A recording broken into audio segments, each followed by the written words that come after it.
Before AI, it is a digitalization. How can they reach there faster if they have a thought to bring a new innovation to the industry? If there is no connect in between, then any initiative you take, it may not sustain for a longer time. It may fizzle out in between.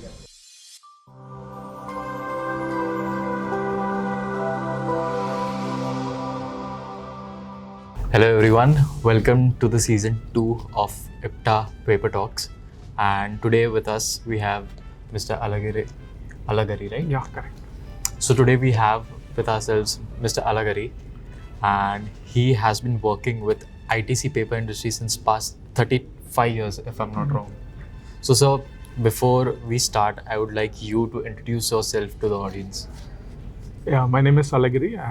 I work for ITC Limited for paperboard and specialty papers division, and I have been associated for last 3.5 decades with them. And I worked in operation and projects in the area of energy, environment, and other sustainability aspects of the business.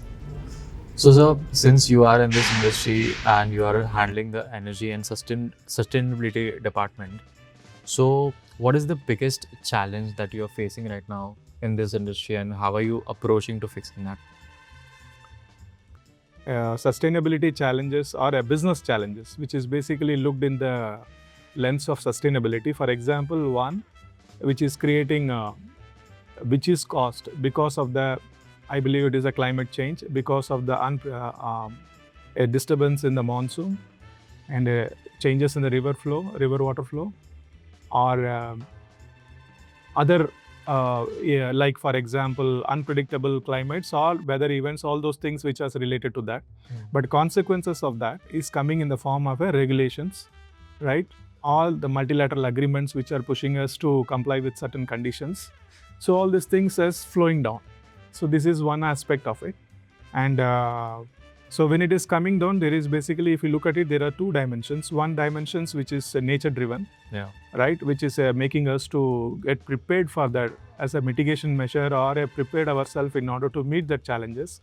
So other side is both regulatory as also and market driven pressures are coming where we have to respond to that. So basically I look at it, sustainability is one, to insulate ourselves against such changes and also to respond to the change to the upcoming regulations and as well as to the market expectations. So these are the two things we find as a sustainability to be positioned. Understood. And do you think current regulations that are in the industry, are they very strict considering the climate change that you are saying? Is it difficult for the industry to cope with the regulations? No, not necessarily. But the point is, when it has been introduced with a very short gestation period, it becomes tough in order to take a right solutions or a long-term solutions. So it becomes a pressure to meet that. If there is a continuous evolution of a direction or a roadmap, so that gives an idea. For example, at ITC, we had that. We are little ahead of the curve. So that helped us to plan what can come in forward in the coming years. So at a corporate level, it has been designed. So that helped us to align with that. So we could able to position ourselves a little ahead of legislations, which we could able to go through.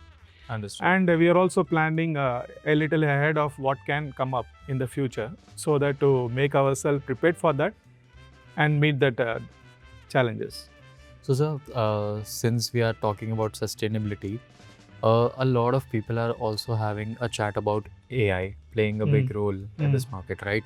So according to you, what role and how massive of a role is AI playing? So I look at it something like this. Before AI, it is a digitalization, right? So before digitalization, see what you do digitalization is you're trying to make a process digitalized, right, or an activity digitalized, so that it. But the prior to that is what you are supposed to do is make that process itself is efficient. Otherwise, we will be digitalizing an inefficient process. So the first step should be is how you can become more effective, lean, and very agile and responsive. So that is what is first thing which you have to see. So not only the talent pool should be available, the organization should be aligned with that expectations, and we should be in a position to constantly keep ourselves moving. That is one thing. And second thing, once you set up a certain course of actions or a course of way of working, there is a next step comes, so how do you digitalize this so that you sustain that and you carry it forward as a baseline in order to improve further. So that comes a digitalization second.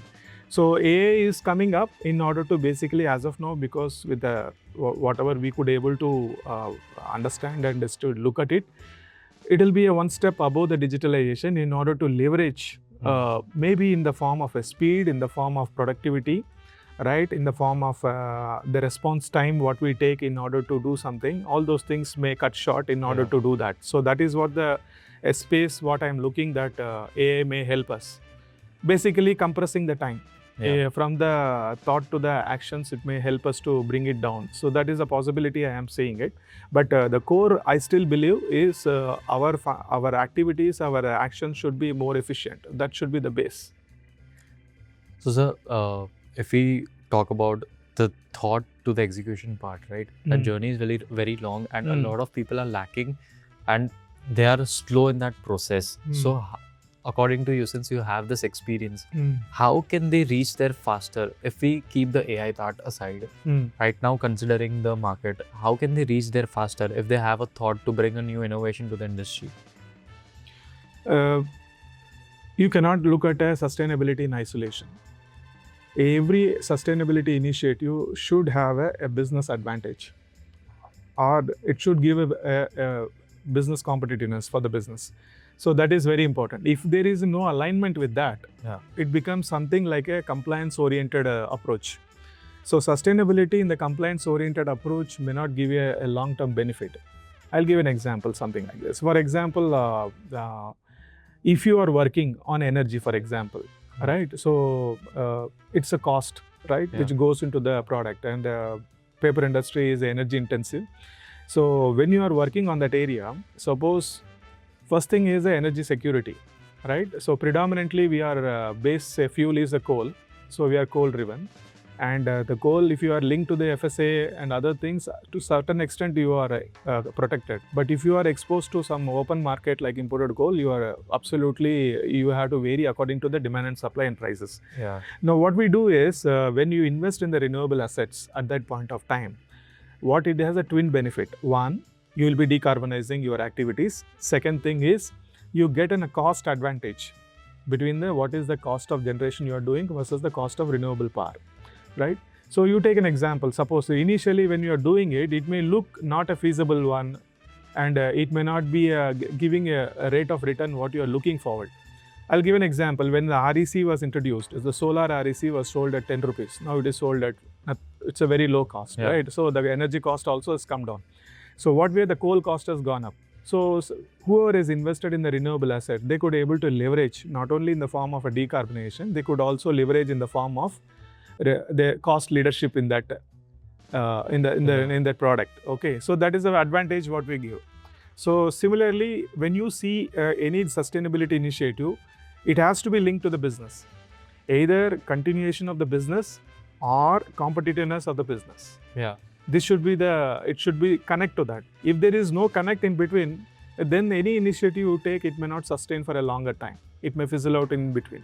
So that is what my experience shows. So whatever the investment, if you are able to foresee and do it, and it will paying back much better in the over down the years compared to the immediate years. Okay, so there's this one question I want to ask, that what are the skills that future leaders require in this industry? See, what I'm finding right now is, it was told a long time back, the industry not able to retain the right talent, in the sense a bright talent. So whoever is coming to the industry, they are most of them are staying for a longer course. But that trend, I find it is not there. The reason being is when we recruit a graduate engineer, and they are having a lot of opportunities now compared to what was there for 20 years back or 15 years. So if you look at them, they are not, nobody is interested to build a career in some industry. In fact, they want to build a career in their own way. Right. So if that is the case, what most important thing I find is maybe after 10, 15, 20 years, we will have that challenge of because this industry is something like it is not only the effectiveness of the person, the experience of that in the industry also will have an added value.